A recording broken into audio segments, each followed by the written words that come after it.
L'Algérie, cette terre ancienne et fière, située au cœur vibrant du Maghreb, est bien plus qu'un simple territoire sur une carte. C'est un berceau d'histoires ancestrales, un foyer d'âmes qui ont traversé des siècles de luttes, d'épreuves, mais aussi de foi inébranlable. Ce pays, forgé par le feu du passé, aujourd'hui encore, se dresse fort et vigilant. Récemment, une nouvelle invisible a parcouru les couloirs du pouvoir. L'Algérie a déjoué non pas une, mais 2 opérations israéliennes.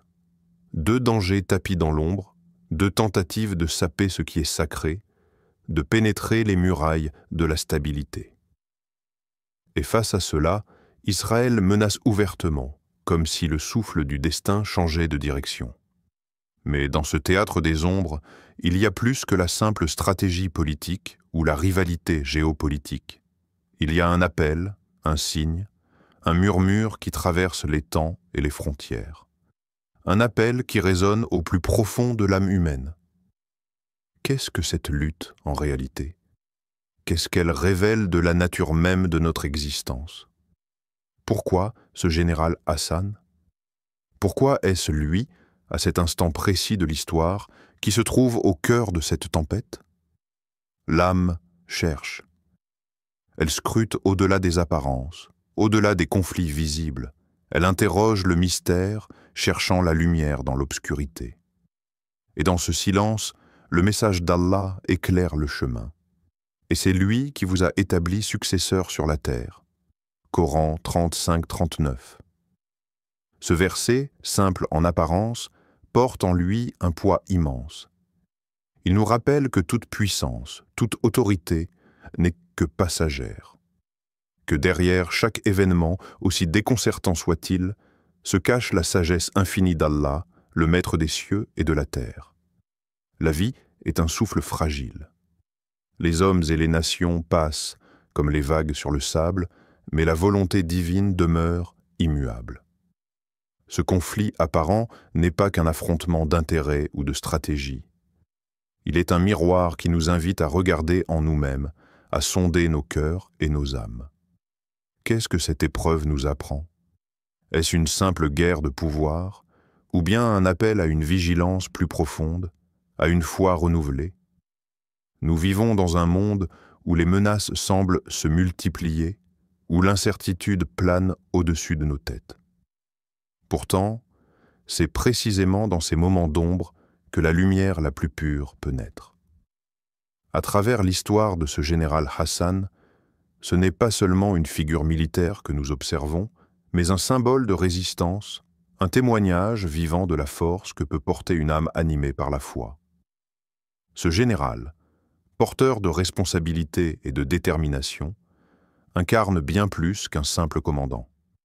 Il représente l'incarnation d'une confiance profonde en la justice divine, en la protection d'Allah et en la mission sacrée que toute nation porte en elle.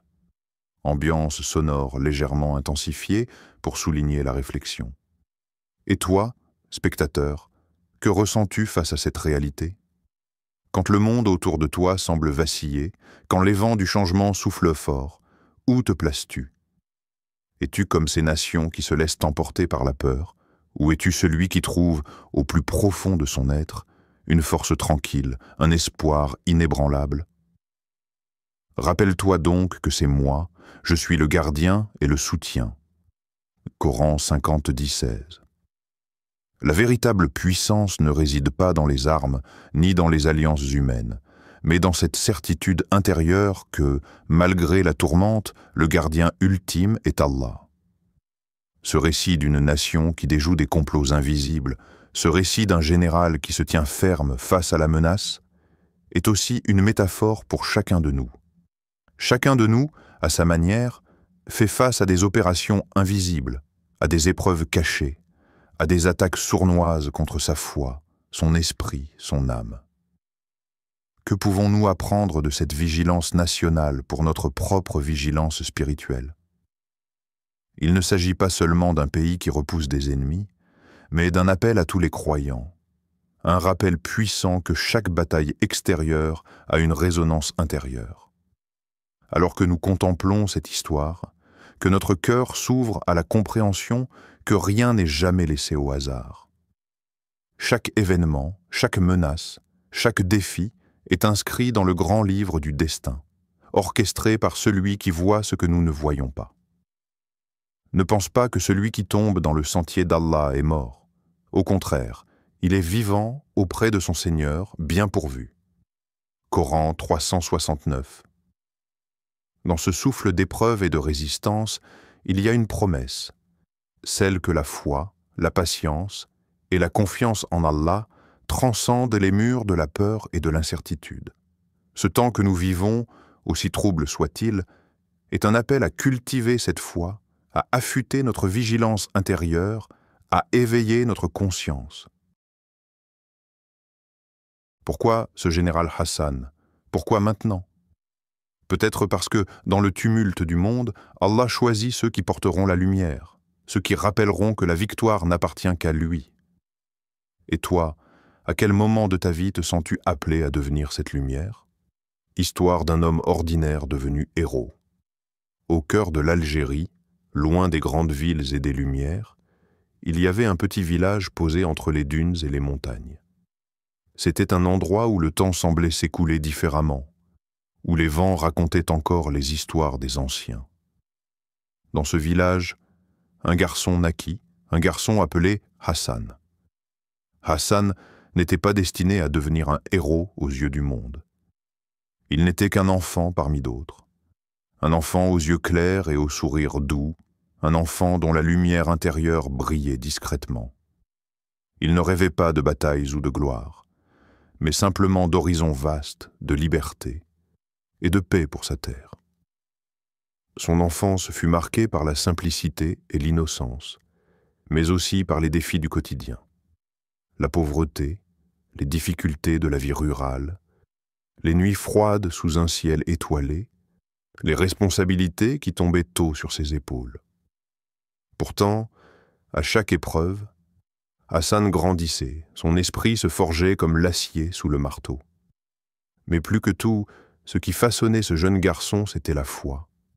Une foi profonde, enracinée dans le souvenir d'Allah, dans les paroles sages qu'il entendait de sa famille, dans le silence sacré de la nuit où il levait les yeux vers le ciel, cherchant la paix dans le cœur des étoiles. Il y avait dans ce garçon une force invisible, une lumière qui ne se voyait pas mais se sentait, une confiance silencieuse qui l'accompagnait dans chaque pas, dans chaque décision. Les années passèrent et Hassan devint un homme dont la destinée dépassait largement les rêves simples de l'enfance. Il comprit, un jour, que sa mission sur cette terre serait bien plus grande que lui, qu'il devait protéger non seulement son village, mais son pays tout entier, qu'il devait veiller sur ses frères et sœurs, sur cette Algérie qui battait dans son cœur comme un feu sacré. Son chemin n'était pas tracé d'avance. Il ne suivait pas un sentier facile. Mais avec chaque pas, guidé par la lumière d'Allah, il avançait sans vaciller. Ce n'était pas une marche solitaire. C'était une marche portée par la foi, par l'espoir, par cette conviction que derrière chaque difficulté, il y a une sagesse divine. Ceux qui ont cru, et dont les cœurs se tranquillisent au souvenir d'Allah, oui, c'est au souvenir d'Allah que se tranquillisent les cœurs. Coran 13, 28.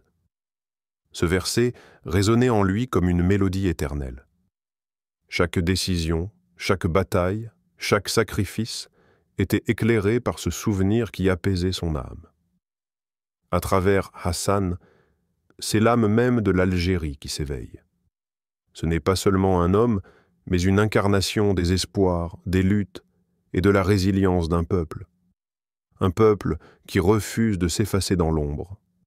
Un peuple qui se tient debout face aux défis avec la force tranquille de ceux qui savent que la lumière est plus forte que l'obscurité. Imagine un instant ce jeune garçon, regardant au-delà des montagnes, vers un avenir incertain, avec cette confiance silencieuse qui ne vacille jamais. Aujourd'hui, ce garçon est devenu le général Hassan, un homme façonné par l'histoire, mais surtout par sa foi, par son ancrage profond à cette lumière qui transcende les épreuves. Son histoire est un rappel puissant pour nous tous. Un appel à regarder au-delà des apparences, à trouver la force qui sommeille dans notre propre cœur. Car, tout comme Hassan, chacun de nous porte en lui cette lumière, cette force. Même dans les tempêtes les plus violentes, même quand les vents de la vie semblent vouloir tout emporter. Alors, je te pose cette question, à toi qui écoutes. Qu'est-ce qui apaise ton cœur quand les tempêtes de la vie grondent? Quels sont les ancrages invisibles qui te maintiennent debout quand tout autour semble vaciller? Est-ce un souvenir, une prière, une promesse secrète faite à ton âme? L'histoire de Hassan nous invite à réfléchir à notre propre chemin, à chercher cette lumière intérieure qui nous guide.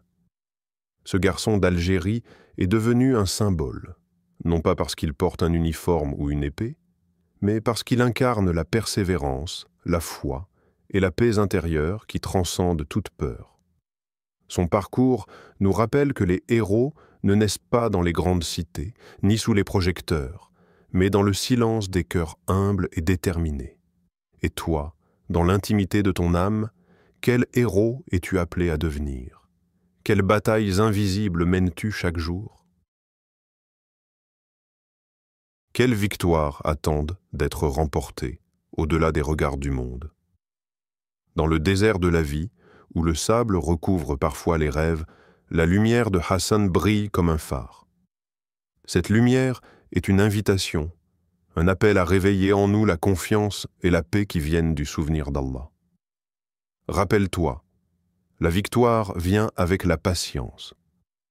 Un message gravé dans le cœur des croyants, celui qui a accompagné Hassan depuis ses premiers pas jusqu'à ses responsabilités aujourd'hui. À travers cette histoire, la vérité s'impose. La grandeur ne se mesure pas à la puissance matérielle, mais à la force spirituelle qui anime nos actions.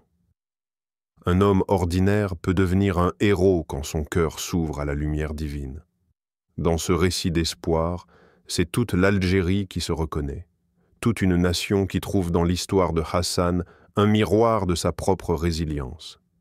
Et toi, spectateur, quelle lumière allumes-tu en toi? La dimension invisible du combat. Au-delà des cartes, des frontières, des alliances visibles, il existe un champ de bataille que l'œil humain ne perçoit pas toujours. Ce champ est celui du cœur, de l'âme, de la conscience. C'est là que se joue la véritable lutte, la lutte essentielle. L'Algérie vient de déjouer 2 opérations israéliennes. Ces événements, bien que concrets, ne sont que la manifestation extérieure d'un combat plus vaste. Un combat qui se déroule dans l'invisible, entre la lumière et les ténèbres, entre l'espoir et le désespoir, entre la foi et le doute. Le prophète Muhammad, paix et bénédiction sur lui, a enseigné que la victoire la plus précieuse est celle du cœur. Ce n'est pas la victoire matérielle qui donne un sens durable, mais la maîtrise intérieure, la patience, la confiance en la sagesse divine. Il est dit dans le Coran, « Et quiconque place sa confiance en Allah, il lui suffit. » Coran 65.3. Ces mots résonnent comme une source de force inépuisable. Ils transcendent les conflits humains pour nous inviter à un ancrage profond, celui de la reliance à la divinité, à celui qui gouverne les cieux et la terre. Pourquoi ce général Hassan? Pourquoi est-il devenu le symbole de cette résistance? Parce qu'il incarne cette confiance inébranlable. Sa puissance ne réside pas uniquement dans les stratégies militaires, les armes ou la tactique. Sa force véritable émane de sa foi, de son lien intime avec Allah. C'est ce lien qui nourrit son courage face aux menaces, qui alimente son esprit quand les défis semblent insurmontables. Dans le Coran, Allah nous rappelle « Ne perds pas courage et ne te plains pas alors que tu es les plus hauts si tu es croyant. » Coran 339. Ce verset s'adresse à tous ceux qui, comme Hassan, se trouvent au cœur des épreuves. Il nous enseigne que la grandeur spirituelle transcende la peur, l'angoisse et le désespoir. Ce combat spirituel est le plus ardu, car il se déroule dans le silence, souvent invisible aux autres, parfois même à soi-même. Il exige patience, persévérance et une foi renouvelée chaque jour. Dans chaque conflit extérieur, une bataille intérieure est engagée. Lorsque la peur tente de s'emparer de nous, lorsque le doute s'installe, ou lorsque la fatigue nous pousse à abandonner, c'est à ce moment que la force spirituelle doit surgir. Quelle est alors la véritable arme? Ce n'est ni le pouvoir politique, ni la puissance militaire. C'est la confiance en la sagesse d'Allah. C'est cette certitude profonde que rien ne se fait sans sa volonté et que chaque difficulté porte en elle une leçon, un appel à grandir. Le prophète, paix soit sur lui, a dit « La vraie richesse n'est pas dans l'or ou l'argent, mais dans la richesse du cœur. » Cela signifie que la vraie victoire dépasse la dimension matérielle et se situe dans la paix intérieure, dans la sérénité qui habite l'âme, même au milieu des tempêtes. Dans ce contexte, le général Hassan devient une métaphore pour chacun de nous. Nous sommes tous appelés à être des héros dans notre propre vie, à cultiver la patience face à l'injustice, à renforcer notre foi quand le chemin devient obscur, à garder la lumière intérieure malgré les menaces visibles ou invisibles. Alors, dans ce monde où les tensions s'exacerbent, où les forces s'affrontent sur la scène géopolitique, quelles sont tes armes invisibles? Es-tu capable de puiser dans cette source intérieure d'énergie, de paix et de confiance? As-tu appris à t'appuyer sur Allah comme refuge et soutien, comme guide dans l'obscurité? Le Coran nous invite à méditer. Allah est le protecteur de ceux qui croient. Il les fait sortir des ténèbres vers la lumière. Coran 2:257. Ce passage est une promesse, un engagement divin. Lorsque nous plaçons notre confiance en Allah, il transforme notre faiblesse en force, nos doutes en certitude, notre peur en courage.